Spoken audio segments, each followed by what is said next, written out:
So verse number 38, Padmanabho Aravindakshaha Padmagarbha Sarirabhrut Mahadurriddho Vriddhatma Mahaksho Garudatvajaha Padmanabho Aravindakshaha Padmagarbha Sarirabhrut Mahadurriddho Vriddhatma Mahaksho Garudatvajaha. So let us see the meaning on this. Understand what are the Guna Vaibhavam which has been discussed here.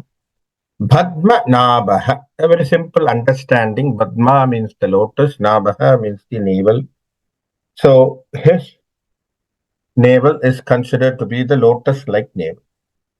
Now, what is the significance? This is very simple. The creation is started from him. That is what the Vishnu Purana says. The creation has started from his navel base because it is the basically that lotus. On the lotus, who is sitting on the top of the lotus? Brahma. And Brahma who creates everything. So that's why they say anything which is attached with the umbilical cord. So it represents the umbilical cord. Lotus is like a uterus.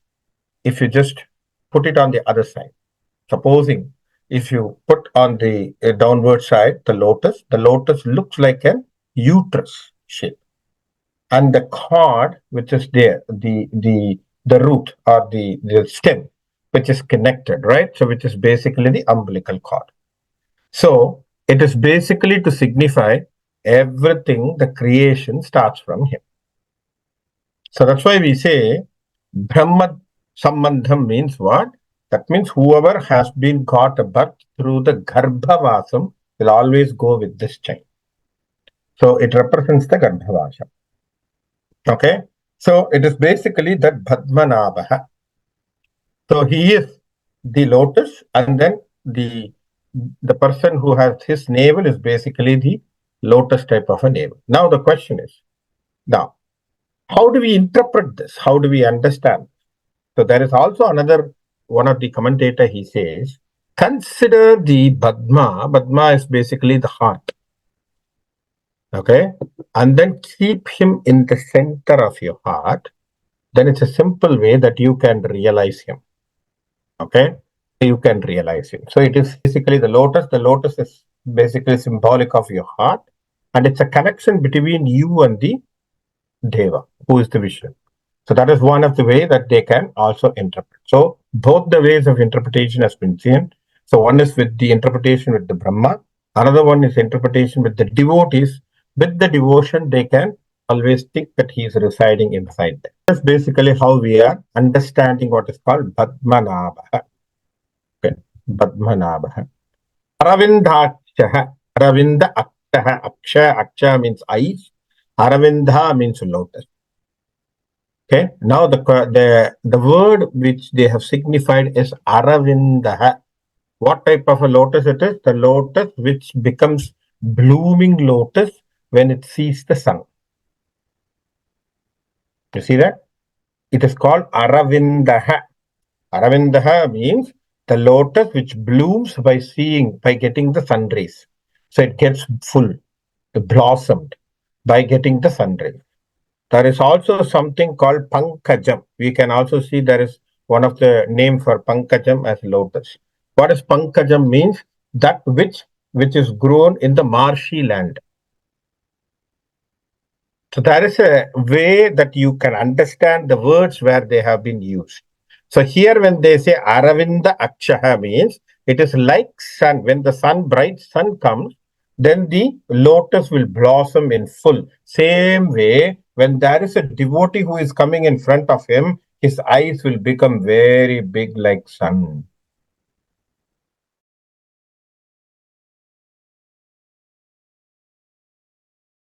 Devotee has come, so the devotee is there, so he will be very happy to help. So that is what they call it as Aravindakshaha. So Rama has been referred, right? Rama has been referred for Aravindakshaha. Right? Ajanabaham Aravinda Dhalayadaksham.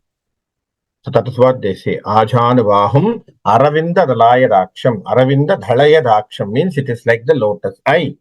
His eyes are very big and a lotus eye. So basically that is how he is being given with the physical appearance. Aravinda Dalayadaksha. Okay. Bhadva Garbha. Bhatmanabho Aravindaksha Bhatma Garbha. Bhatma Garbha means he who is installed in the lotus. He who is installed in the lotus. Okay. So when you meditate him, there is a way that we can understand. When we meditate him, we always recognize him that he is sitting on the lotus also. So basically, this is also significance of thinking about your heart and heart chakra and where you are trying to keep the Vishnu into it. Clear? The Vishnu into it. Right. So you have to think. That's what Adi Shankaracharya, who is our Acharya, who said, it is always better to think about the worship of this Vishnu should be at the middle of your heart lotus. Should be thinking from the middle of your heart lotus. That's why it's called as a Bhadma Garbha. Bhadma Garbha. Okay. So it is very important to always signify. So when you even concentrate or contemplate, think on that way, that he is sitting in the center of your heart. Sarira Brit. Sariraha Brituhu. Brit means one who protects. What he protects your Sarira.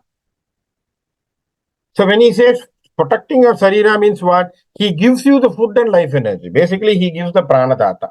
He gives the Prana. He gives the Anna. So everything he gives to you so that your Sarira has been protected. He takes every way that how we can protect your Sarira. He is the sustainer of your body. Right? See, he is the person who protects your physical body. He protects everything when you are there. That's why Vishnu Murti is considered to be the protector. Vishnu Murti is considered to be the protector. Why? Because Vishnu Purana says he is the embodiment of Panchabhuta. Right? Embodiment of Panchabhuta. So Panchabhutas are the one which makes your body grow, everything to go. So that's why without the Panchabhutas, you are not going to live. So Panchabhutas are the elements of the Mahavishnu. So he is the sustainer. He always come there and he will be sustaining everything. So he protects us. And when there is something which is going down, even there is some way that the total natural law, that the dharma is going down, what he told. In the Bhagavad Gita, he gave Sambhavami Yuge Yuge. Alright?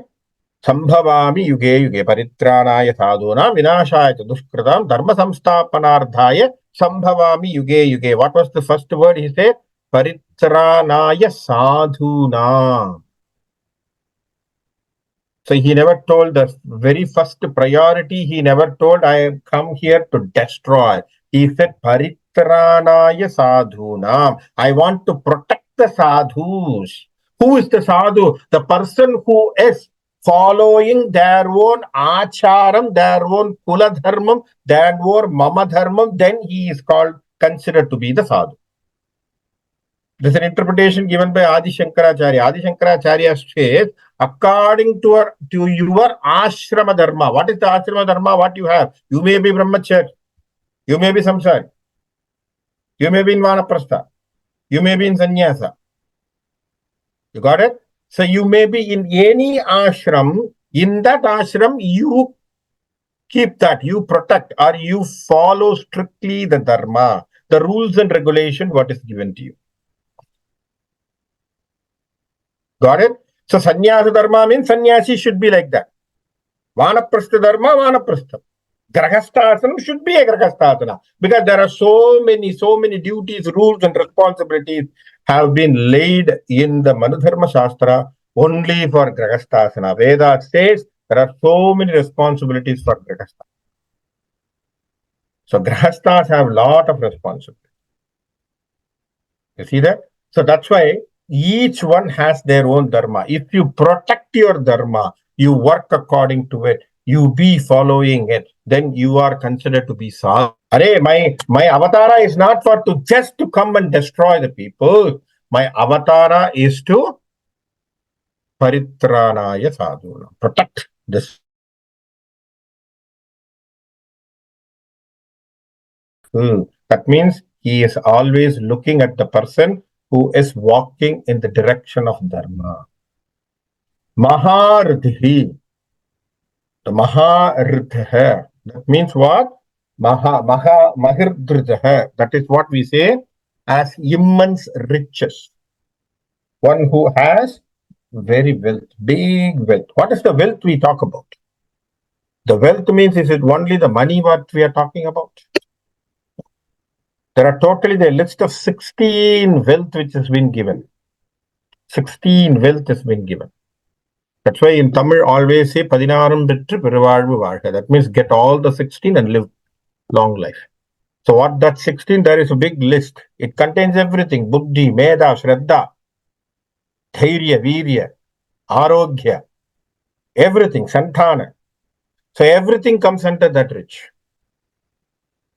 So one who bestows that all riches to you, enormous prosperity. See, who is really, see, there is a beautiful question.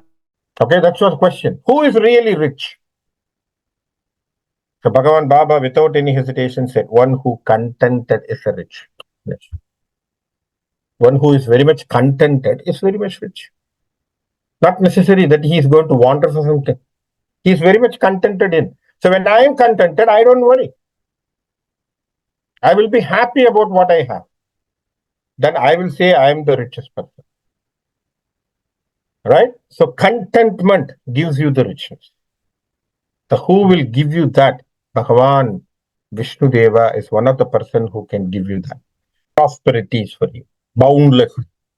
Yoga all those things can be given by him. So he is the one who can always give you all the things.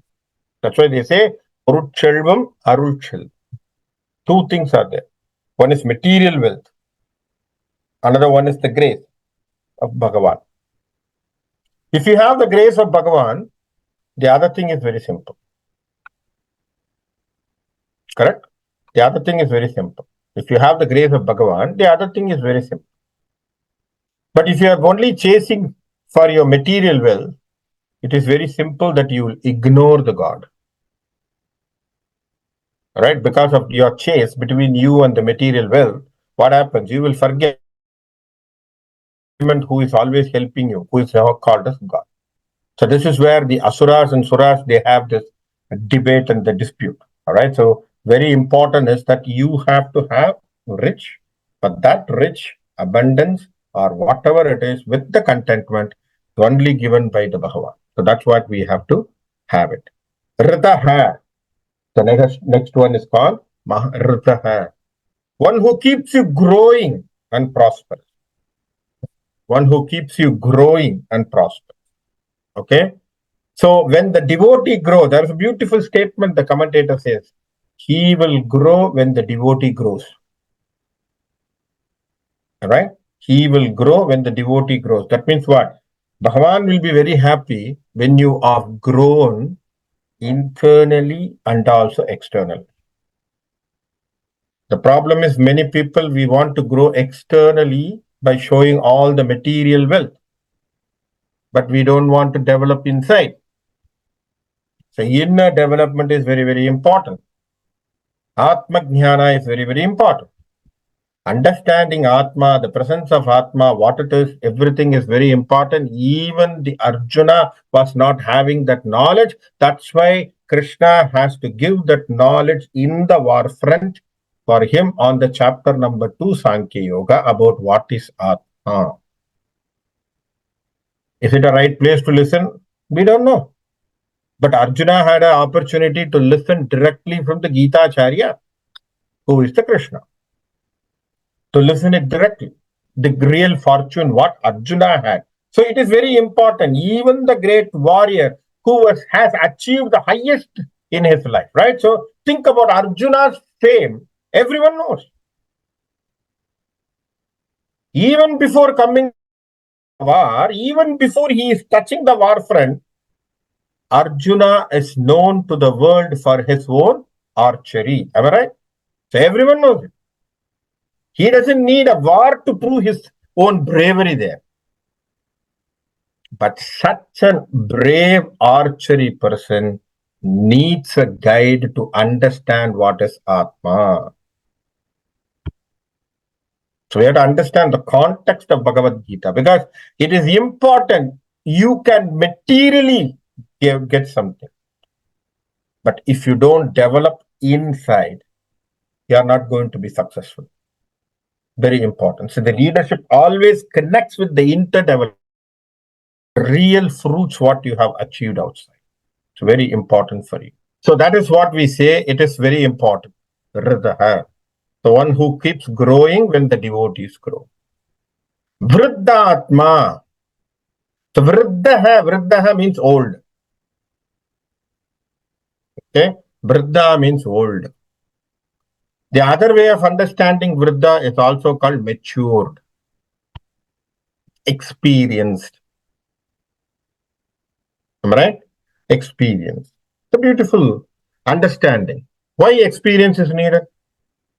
There was a beautiful poet in Tamil who recently, he was a contemporary, whose name is called Kaviyarasa Kannadasan, who was asked a question. And he was writing a poem about what is God to his own knowledge, because he had a different life. He was initially atheist, and then he turned into theist, and then that's how the life has gone.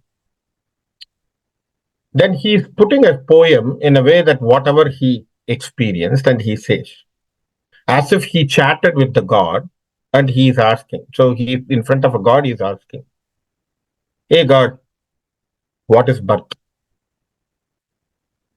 Be born, then you will understand what is birth. Get your birth, be in the earth, and understand what is a birth. Hey God, what is love? Do love, be romantic boy, and love. Make love, and then you will understand what is love. Hey God, what is family? Be a family man. Understand what is that as a family, what is the thing what you have. Hey God, what is death? You die, you will understand what it is. Then you can get it. Then he got fed up. Arey, you say everything like I have to understand because I have to experience. Then what is your role? And why are you here? கடவுளே நீ என்பதர் எதற்காக? Beautifully says. Kannadasan says, கடவுளே நீ எதற்காக? Why are you here? If I am the person who has to get all those things by myself, and who you are? And then beautifully God says, that experience is me. Whatever the experience you are getting is only me. It is because of me you are getting it. So the experience is very, very important. Makes you grow, makes you matured, makes you think different. Am I right? Experienced people have a different way of understanding. How you handle certain things. Beautifully said. One of the excellent story given by Swami Sukhabodhananda. See, there was I don't know whether I told this, but it should be good for you to always listen to these stories. There was a big magic box which was kept in front of a crowd. And everyone was asked to. The king kept, and he wants to find out who is really knowledgeable to understand, to crack, and then to open the box. All right? So king kept it, and then he called all the new ministers, old ministers, everyone, look at the box, and the box need to be opened, find out something. So everyone looked at it from different angles. One fellow immediately took a big thing, and then he started drawing, and by geometrical knowledge and all, he used geometry and all, he used, if this is the depth, this is the height, this is the breadth of the box, this should be the lever, this amount of key should be there, it should be like this. One fellow was using his own, hey, no, use trigonometry, angle, sin theta, cos theta, cosecant theta, all these thetas he made. The other guy came out and then he said, no, not all these things. You have to have a mechanical engineering brain and then you have to look at it and all those things. Everyone is given different dimension, different ways of analyzing it. There was one person, one little old person who was sitting in the back bench. The king was a little bit keen to understand what this guy has known. what this guy is going to look at it, and then he called, hey, come. I know you are the senior minister here. Come and then take a look and then let me know what it is. When he came near to the box and he said, Are King, you know what? The box is not at all closed. It is already open. Please open it. Then everyone is shocked. Then King said, Yes, it is already open. Then he said, Why you want to design a key for a already opened box, first of all? So he said this matter. And then everyone is looking at it. And he said, it is not about how to design the key. It is very important to know very simple common sense, whether this box is locked or not locked. If you have that idea, then you can know. Who has that idea? Matured persons know that technique to do it. So that's why we say maturity is very, very important. Fully grown maturity. Fully grown experience. They receive the things. They are not persons who will be like a bubbles to burst out. Right? You can see them very silent, receiving it, calm, because they have seen so many things in their life. They have experienced so many things. You say them something also, they will take it not easy. They have seen all the plus and minuses of their life, seen ups and downs of the life. That's why they say always it is better. That's why we had the joint family type of a thing, right? We had our grandfather, great grandfather sitting there. Talk to them. They have seen the life in different way. They have seen the cycle in different way. How many birth, how many death, how many relatives' life they have seen. They have thousands and thousands of experience. Talk to them. You will understand what the life is. That's what the experience gain. Why I'm saying is, if an experienced person, matured person can give you such a maturity, is what they are talking about. Vrittatma. He's a person who is vriddha, matured. Right? Vriddhatma. Mahokshaha. Mahakshaha. So what does it mean? He one who has a powerful axle, or akshaha means also eyes, who has a great eyes. So two ways that the commentators are interpreting it. One is through eyes. You can see it that he has a great eye. Even they have given you the Aravinda Akshaha before. Again, they are saying Maha Akshaha. That means the greatest eye they are talking about. Why greatest eye? Because he says it is the divinity through which he bestows the grace. The Bhagavan gives the grace to his devotee through his eyes. So that's the divinity which flows from his eyes. Okay. So that is why he says it is Mahakshaha. But other peoples also think about Akshaha means axle also. The vehicle, he has a powerful axle in his hand. Both the ways we can understand that he is a person who carries something in his own way, that he helps the devotees to come out of certain things. Okay, Mahakshaha. Next one, the last one, which says Garuda Dhwaja. Dhwaja means flag. Okay, in Sanskrit, Dhwaja means flag. Garuda means Garuda. Garuda is the eagle. So one who has the Garuda in his flag, who is called Garuda Dhwaja.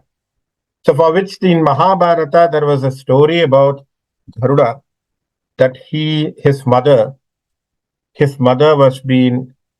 has been taken up, controlled by his own her own elder sister, and she takes control of it. And anything, she's like a slave to her. To get out of that slavery bond, so the mother says there's only one way, that this elder sister that she is asking, what is it? That she needs the Amrita from the heaven. So which he has to go and take it. So Bhagavan Garuda, who flies to the Vaikunta to get that Amrita. So he tried to defend everyone, and then he is going to the Mahavishnu and he's saying the story, and he's narrating that because my mother is like a slave, she is bonded to that person. I want her to be out of it. So please help me by giving that, so that I can give it to them and all. So he says, no, because see, the Amrita, the immortal nectar, cannot be given to the ordinary people. It is only for the devas. So what I can do is I will give you that. But by a trick, I will take it out back. He says, at least Bhagavan, I had to give to them so that at least my mother comes out of the bondage. So the Bhagavan gives it. So he comes with a cup of that immortal nectar and then he keeps it out.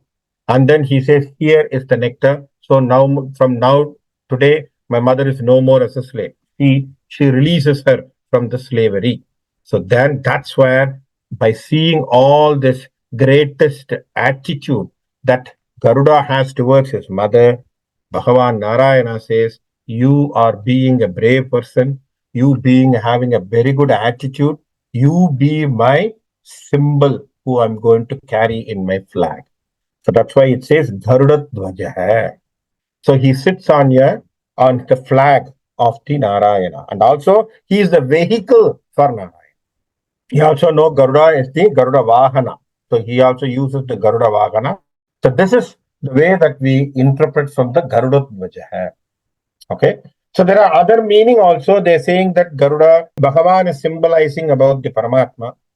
And we Garuda is being the Jivatma. So Jivatma has to go and merge with the Paramatma. Okay. So that is another Jivatma Paramatma Aikya Bhavam. It's also been referred in the Garuda Dvaja. So this is how they interpret these two understanding from here. So Garuda Dvaja. Okay. So Badhanabo Aravindakshaha Badmagarbha Sarira Brazil Mahadirriddho Vidhatma Mahoksho Garuda Dvaja. So that's a beautiful understanding here. The next verse talks about lots and lots of Lakshmi Vaibhavam, about talking about Mahalakshmi. You can see that it comes with the Lakshmivan, Sarva Lakshan Lakshana, all those things talking about the Mahavishnu's personality in relation with the Mahalakshmi. That's why it says Sri Vaishnava. Sri Vaishnava means what? Always in connection with the Mahalakshmi. Okay, so that is a beautiful 39th verse that we will do next week. So today we will stop here with the 38th verse. Okay, so I will end with the concluding slokas. Hari Om Kayena Vacha Manasendriyarva Buddhyatmana Vam Prakrite Swabhavat Karomi Yattat Sakalam Parasmai Narayanayethi Samarpayami Yatachara Padaprashtam Matra Hinam Tayat Bhavet Tapsharvam Shamyata Deva Narayana Namostute Vishargavindu Matrani Padabadhaksharani Cha Nyunani Chatirikhtani Chammesya Maheshwarah Anyadacharanam Nasti Tvameva Charanam Mama Tasmat Karunya Bhavena Raksha Janardana Hari Om Satti Prajabhya Paripalayantam न्यायेन मार्गेण महिं महिषां को ब्राह्मणेभ्य शुभमस्तु नित्यं समस्तलोकाः सुखिनो भवन्तु समस्तलोकाः सुखिनो भवन्तु समस्तलोकाः सुखिनो भवन्तु सर्वं गिरिरामकृष्णार्पणमस्तु।